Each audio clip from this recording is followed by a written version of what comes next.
Hello there everyone. It's been 2.5 weeks since I last recorded, but I'm now living in England. Hence the new background in which there's nothing, and I can't be asked to put anything there on such short notice. I figured someone would ask about the new background that I'm in, so... You can also tell because I'm no longer a human light bulb anymore. Look at this face. You can see my actual skin colour now. I don't look like I was bitten by a light bulb when I was a child. Anyway, we got the decision as to whether to head out with the artist or not head out with the artist. Now, heading out with the artist would... She seems a little weird, is probably the only way I could describe her personality. Eccentric? Lying? Weird? Or we could just sit in and study. Because... there has to be better people knocking around than fucking whatever it was your name was. She frowned. I haven't recorded in 2.5 weeks, so, you know, I can't remember her name. That's fine. Really? I mean, if you have other plans. It's not that I have other plans, really. Oh, really put your foot into it. Jesus. I mean, I do have other plans. Ugh, smooth oggy bigoo. She clasped her hands together behind her back and laughed. Yeah, it was silly of me to think... Anyway, I'll let you get to your engagement, thanks.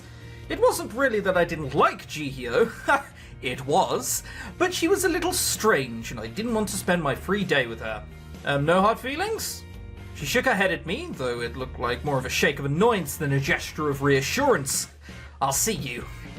Well, that was awkward, yeah! Like, don't say that you don't have plans, what the fuck were you doing? There has to be someone who comes along who's better than Ji-hyo, surely. I'd forgotten how terrible the walls looked. Thank you for your help.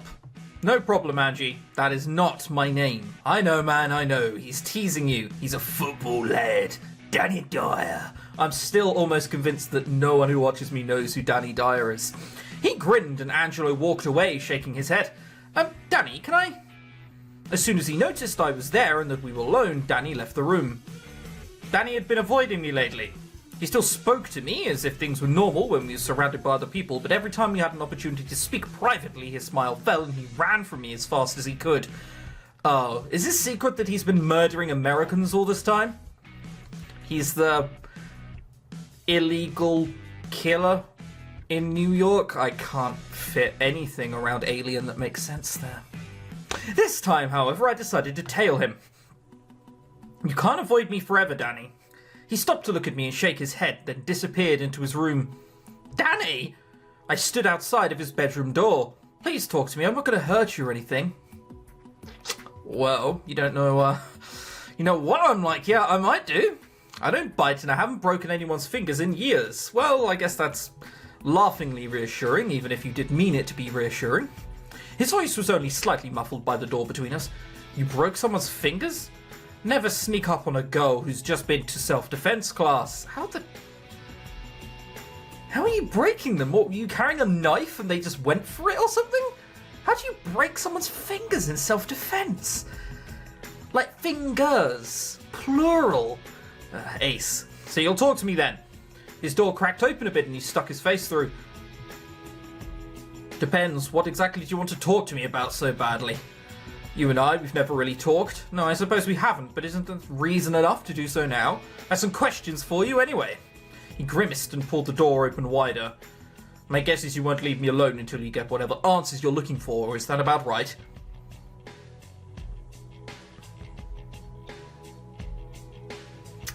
I have to know, because you can't hold it back anymore, Danny! Yep, definitely. You don't seem like the type to get tired or bored, and I'd rather not feel like I'm dancing around mines when I go for a snack. He sighed, and I grinned, feeling only a little bad for pestering him so much. Alright, but we're not having this conversation here. I don't want to talk anybody else to overhear this. How thin are the walls? Can't you just talk quietly? I don't know. He probably doesn't trust me. The loud American. I can sort of get behind that. We walked to a cafe, making idle chit-chat on the way over. At least I made chit-chat. Danny looks almost constipated. He was so closed up. I had no idea what was making him so nervous. It was like he already had no idea of how this conversation would pan out, but he didn't even know what I was there to ask. Ask him about murdering Americans, I tell you. He's got a closet of them, probably. We sat up at a table against the front window, me with a minty mocha and him with some kind of fancy black tea. Danny sipped his drink politely, looking like a medieval knight or an aristocratic gentleman. He had that kind of effortless poise and grace that other men would be desperate to emulate. Ogu Pigu. I perked up. What do you think of me, really? What do you want to know about me?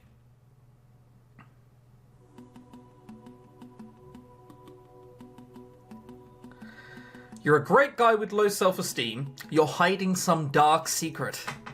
Oh, I really want to ask about the secret, and then at the same time, I want it to be nothing. I want it to literally just have been nothing. That obvious, is it?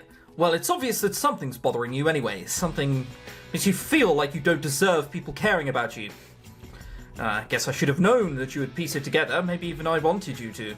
It's hard when nobody around you knows. Sometimes I completely forget that ever happened, and sometimes it's all I can think about. Everyone here smiles and laughs so easily. It's like they've never struggled, they've never been someone bad. Right, smiles and laughs so easily. Right, so we got Jihyo. Bit of a weirdo, doesn't really smile, doesn't really laugh, sort of gets cranky about art. Peggy, never shuts up, is constantly angry about the environment. Grr. Mark, twat, borderline some sort of social disorder, probably. Who else is there? Oh yeah, James. Grr, I've got a beard, I'm a landlord, and I hate everyone. Oh yeah, clean the shit out for me. Who else is there in the house? Angelo. Oh yeah, he's a barrel of laughs, he is. Fucking, oh, I'm a gentleman, the women do the women jobs. Who are these people that are smiling and laughing constantly, exactly? I haven't fucking seen them. They've never been someone bad. Now's your chance to turn back. We can pretend this never happened. Sometimes you really do wish you had never known something. And I definitely want to know. I'm sure it's fine. He sighed. Don't say I didn't warn you. I won't bother asking that you think well of me after I tell you. Especially because I'm still some parts. I will never explain more than what I will say now. Stop acting like you know how I react. It's annoying me, he chuckled. I suppose. Well then. He folded his hands on the table and took a deep breath. I spent years in a young offenders institute, top security. I won't tell you exactly when, or where, or why. It was all committed under a different name, and I will not tell you what my birth name is.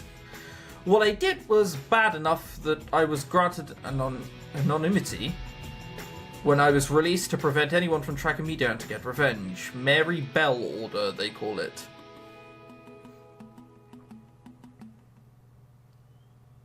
Yep. He murdered people. He definitely murdered people. How young Offenders Institute? Because if you're 20 now, and it happened a while ago, there's a very famous case in England. I'm sort of hoping it's not that. I can't remember the name. But they did weird shit. And I mean, it vaguely looks like him, I guess. There's no way. There's no way it's what I'm thinking. That Danny, you know, is very different from the person I was before I got locked up.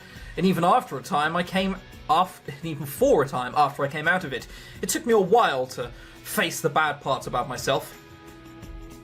I think about it sometimes. Everyone acts like it's so easy for them to be good.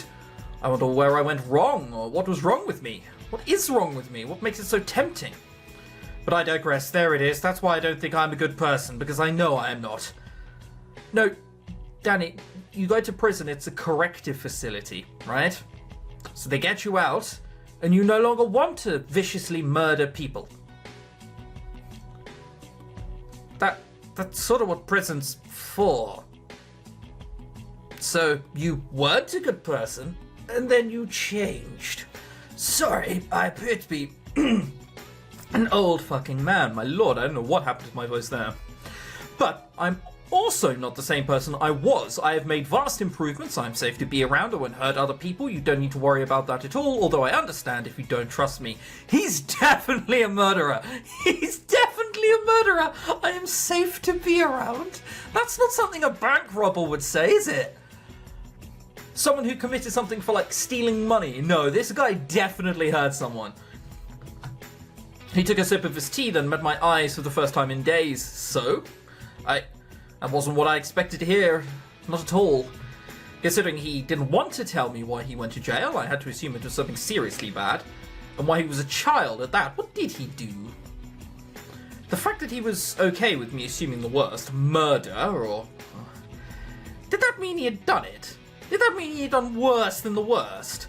Because he was sitting expectantly in front of me, waiting for a response.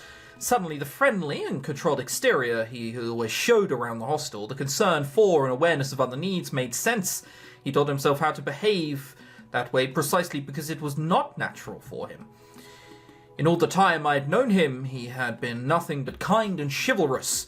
A bit moody, but reliable, almost like a father figure. Father figure, if he'd been a bit older. Yeah, he's like your age, what? But this Danny in front of me now, this Danny, was different. He was approaching me as an equal, and judging from the tension in his hands, he was nervous. Set your teeth on edge, have I? That's about right. He laughed bitterly. Would you do it again? He said, like, fucking, 20 lines ago? No, he wouldn't do it again. He's changed since then. What's the direct line? The quote, as it were? I am safe to be around. I won't cause harm to others. Is this where we can secretly become like a murdering duo? That would actually be hilarious. To become Bonnie and Clyde. Yeah, Bonnie and Clyde. I was like, hang on a minute. No, that, and then I was like, no, you're thinking of Jekyll and Hyde. Would you do it again? I'm gonna load back. I hasten to add, I just want to see what he says. Also, yeah, I cut my finger open. Well, he frowned. No, I would not. Absolutely not. That's not too reassuring, is it? He smiled at me, then drained his tea. I think it's about time to get out of here. What do you think? Sure, let's go. Yeah, okay. That's the don't pick that one option. I smiled and tried to put him at ease. Why didn't you tell me before? Isn't it obvious? I'm your friend, Danny. We're friends. I'm not going to judge you because of something you did in the past. You've been nothing but kind to me. Well, up until now. He's still been kind to you. You fucking asked. Well, up until now. Now I know you've been lying to me. Frankly, I'm hurt. I grinned at him, but he seemed utterly bewildered. Sorry? I didn't mean to upset you? I'm not upset, silly. I'm just saying I'm not going to judge you based on the past. Whoever you were before doesn't matter. The man I know is Danny, who has always been kind and sweet. That's who you are to me. Danny suddenly placed his hand over mine and leaned across the table towards me. What? Then he kissed me. He pulled away and laughed. The look on your face. That's... Sorry. Did I upset you? I didn't mean to. I just couldn't control myself. I've been interested in you for a while, you know, but I didn't feel like I could hope to be worthy of you, I suppose. Oh, please. Now I know I'll never be worthy of you, but that's okay. I decided that I want to make you mine. Make you mine. You're not fucking Angelo. What's that? Ugh. Of course, you do have some choice in the matter. I don't expect you to decide immediately. Just give me a chance. Think about it. All right. He beamed. Great. Now let's get you back to the hospital before one of the lads in here gets some idea about stealing you away. I said hospital, didn't I? I meant hostel. Second of all, that was definitely the good option, I feel. Come on then, let's go murder children! If this episode was longer, I definitely would have ended it on that sentence. This talk ended well. Thank you, Audio Picker. You're truly remarkable. He shook his head. Anyways, I'll give you some space. I'm sure I'm coming on terribly strong. Have a good night, Audio Picker. He crossed the hall and went into his room. I shut my door and stumbled over to my bed. So not only was he some kind of ex-convict, but he also had feelings for me? How did I feel about Danny? Did I want to pursue a relationship with him, especially now that I knew the truth? But even now, I don't know the whole truth. What if he had hurt someone in the past? Did I want to entrust my safety and my heart to a man like that? It was all too much. Suddenly exhausted, I crawled under the covers and closed my eyes. In no time, I was asleep.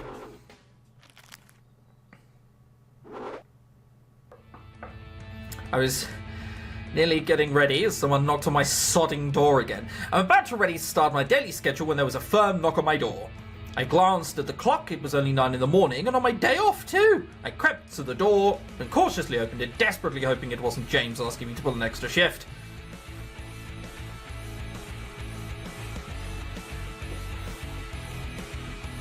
I mean, literally fuck off. Literally fuck off. Okay, Pigu, hi. I hope this isn't weird or anything. It is weird. No, it's a pleasant surprise. What's up? Well, here's the thing. I have a really big, huge crush on you, and I was wondering whether you'd like to go out on a date.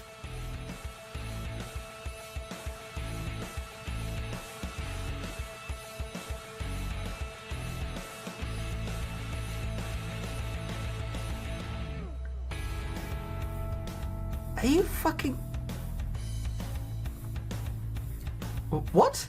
I took a step back and scanned him up and down, freshly shaven, his hair neatly styled, and a faint scent of cologne, like he'd gone out of his way to get ready. His foot was tapping incessantly against the floor, and he shifted nervously. This isn't a joke. A joke? No, of course not. I like you. I think you might like me. So, what do you say? Will you go out with me? I'd not expected this. Especially not right after Danny confessed his feelings to me. I still hadn't quite made up my mind what to do about that situation, or had I? Did I want to date Brendan?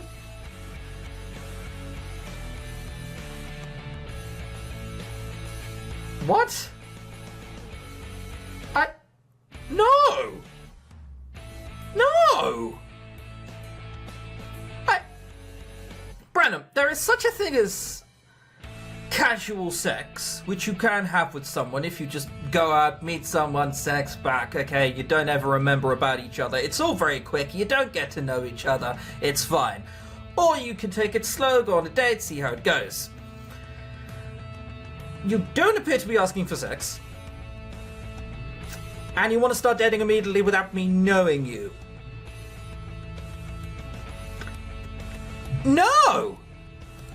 God, no! I'm sorry, I really don't feel that way about you. You don't? Instead of disappointment I expected, you seem perplexed. What do you mean you don't? I don't like you that way? But he shifted from foot to foot, then lifted a finger. You mean you just want more time to think about it, right? You're the kind of girl that doesn't rush into things? Well, no, I mean, I don't feel that way about you. I just don't think about you as someone I want to date.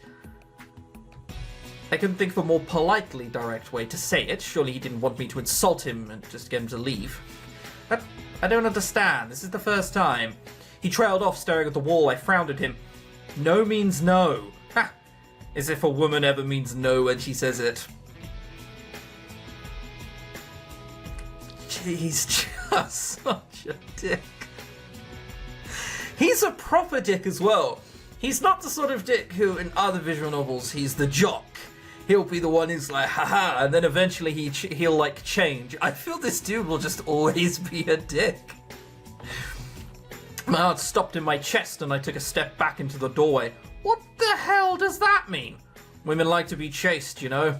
I really didn't feel like continuing this conversation, or any conversation, with this man ever again. I have to go. We'll see how you feel about this in a few weeks. You will regret it. He turned on his heel and shaked off. I shut my door, my heart still beating hard in my chest. Was that a threat? No, I think he's going to come back and ask. What did he mean? Was something going to happen? What was he going to try to do to me? Maybe I was overreacting. You probably are. He's probably just upset. Yeah, he probably was. It wasn't a big deal. Probably not. It probably didn't mean anything. It probably doesn't. Still, it felt like a rock was sitting in my stomach.